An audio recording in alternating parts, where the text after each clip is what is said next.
Hello everybody, my name is Brian Kumka and I'm one of the co-founders of Bolt and Beam. Now our company is a free resource to help homeowners identify the best way possible to sell your home quickly and easily.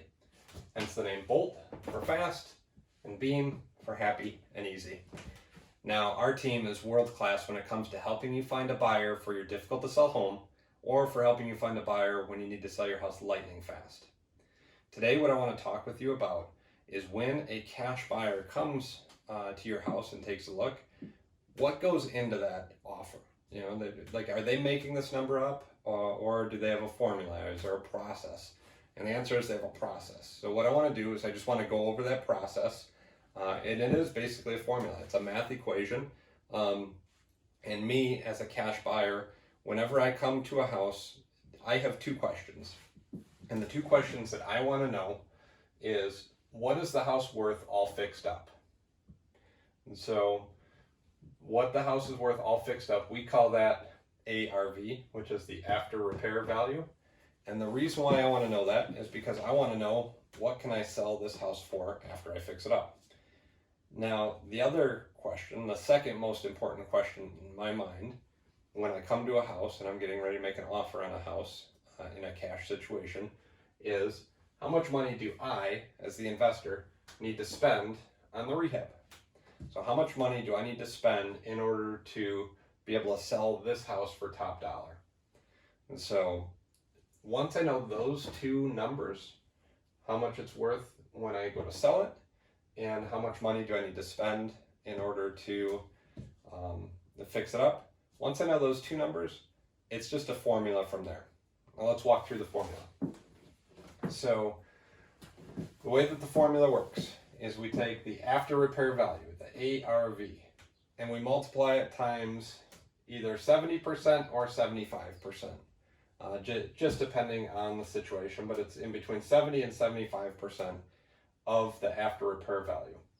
Now this 70 to 75%, the reason why we pick this number is in that number, we are accounting for things on the back end when we go to sell the house. So when I go to sell this house, I need to account for real estate commission. I need to account for transfer taxes. I need to be able to account for holding costs. And then last, and the reason why we do this is we need to account for profit. And so if we can't make profit, then we don't have a business, and then we can't buy your house for cash. So the profit has to be in there. For us, typically what we're looking at is a profit of around 10%. So if we're selling the house all fixed up for $200,000, we're not making $40,000 or $50,000. We're making about $20,000. And I want to show, and I'll go through why, that may seem like a fair number, that may not seem like a fair number, but there's a lot of risk associated with that, which we take on.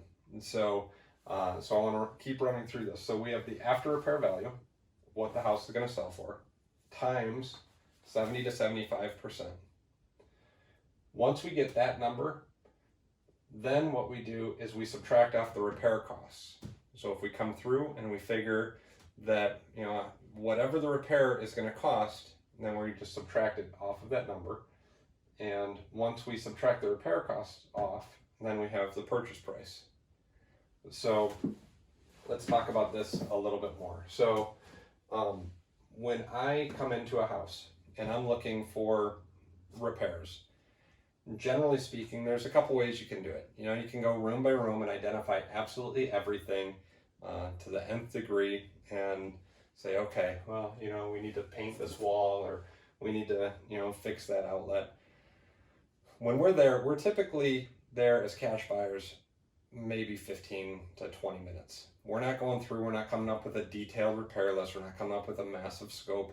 We're coming out, we're taking a look at the general condition of the property, and then from there, generally speaking, we have a formula that works for figuring out a repair number as well. You can ballpark it, or the way that I like to do it is I have a dollar per square foot ballpark that I use. So if you have a 1,000 square foot house, then what I do is I say, coming into this house, I'm expecting that my repair costs are going to be $25 to $30 per square foot to fix that house up. Now for me, what that $25 to $30 per square foot entails, I'm going to put in a new kitchen, I'm going to update your bathroom. We're going to update your flooring, sand hardwoods or put in carpet. We're going to paint the entire thing. We're going to get the entire house up to code, and we're going to make sure that everything has been basically completely updated. Now, for me and our company, we're $25 to $30 per square foot. There's some people that can do it for cheaper, and then there's some people that do it for more money. And it all depends. Every cash buyer is a little bit different because they all fix houses a little bit differently. Some people take the house to the nines and do all high-end finishes, just depending on the area that you're in. Sometimes you have to do like really high-end finishes. Other times you're in an area where you don't go to the nines and you don't spend as much on the rehab. And really everything comes back to what is this house worth all fixed up, because it's just a math equation. So when I'm walking through and I look at this house, like when I come to your house, I already know what this after repair value number is. Very rarely will I adjust it based on actually being there, because I know what the square footage of the house is. I know generally where it's located, how many bedrooms and bathrooms it is, and based on that I can pull the comps, the comparables, to figure out what this after repair value is before I get there. So then when I do get there, I'm really just walking around and I'm taking a look to see, is there anything that is a repair that is on top of what a normal house would be. So an example would be, if we buy a house, for instance, that's an estate, we buy a lot of estate houses. If we were to buy an estate, then we'd go through, we know that we're going to have to paint. We know that we're going to have to update the flooring and most likely the kitchen and most likely the bathroom. But what we're not accounting for in this $25 to $30 per square foot, we're not accounting for something big. Let's say like a foundation issue. So you could have a cracked foundation. If you're in, like we're in the Midwest, but if you're in the North and you have a basement, you could have water that's getting into the basement. So now you have to waterproof. If you're in the South, you could have a roof that's beat up. So that $25 to $30 per square foot, it kind of takes into consideration, one thing that we need to adjust, that's a bigger ticket item, but not a massive item. So if you have a foundation repair that's like $15,000 to fix, that is not going to be in this $25 to $30 per square foot. So here we would say $25 to $30 a square foot to do our normal rehab plus the $15,000 foundation issue.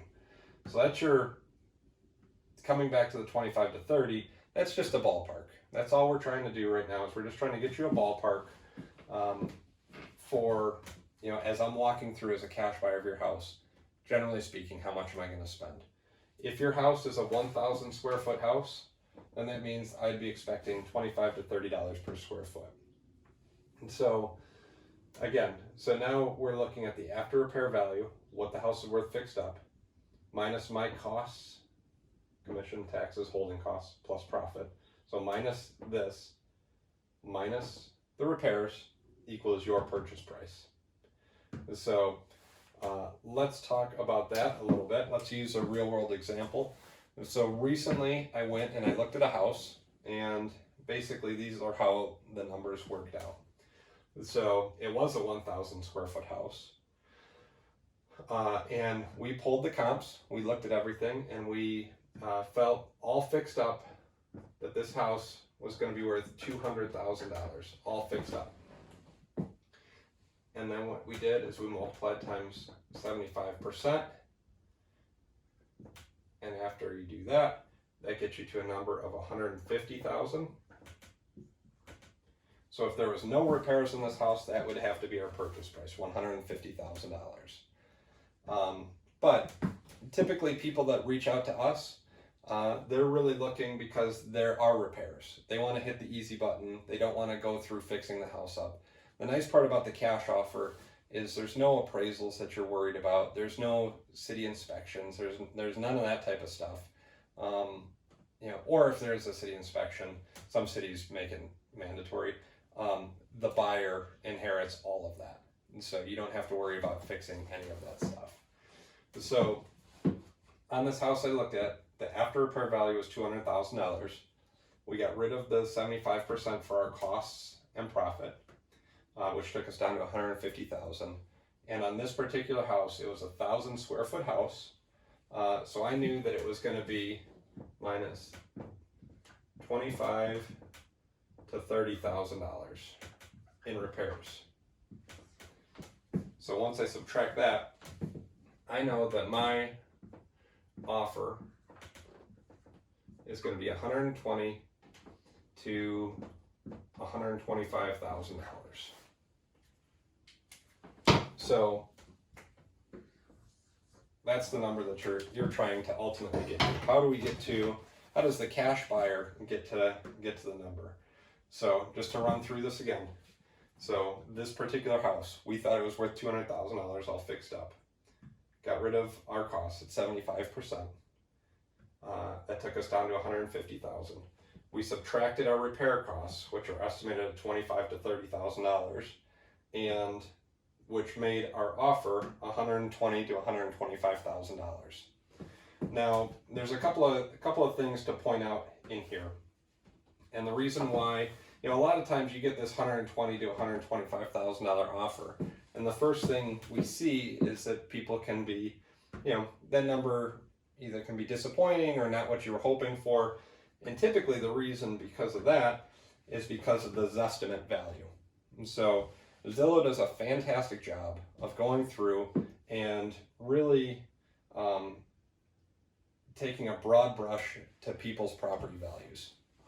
And the thing that's interesting about that is they're looking at your house saying, okay, this particular house, we're going to take the average of all the houses in the area that they've sold for, and they have a little proprietary algorithm that they use to figure out a number. But for the most part, it's what are the high comps, what are the low comps, what's the average house sell for. And on this house that I recently looked at, the Zestimate was $151,870 when I get there. So the seller is kind of expecting a number closer to that. And so once you sit down and you explain, well, this is kind of the average for the area.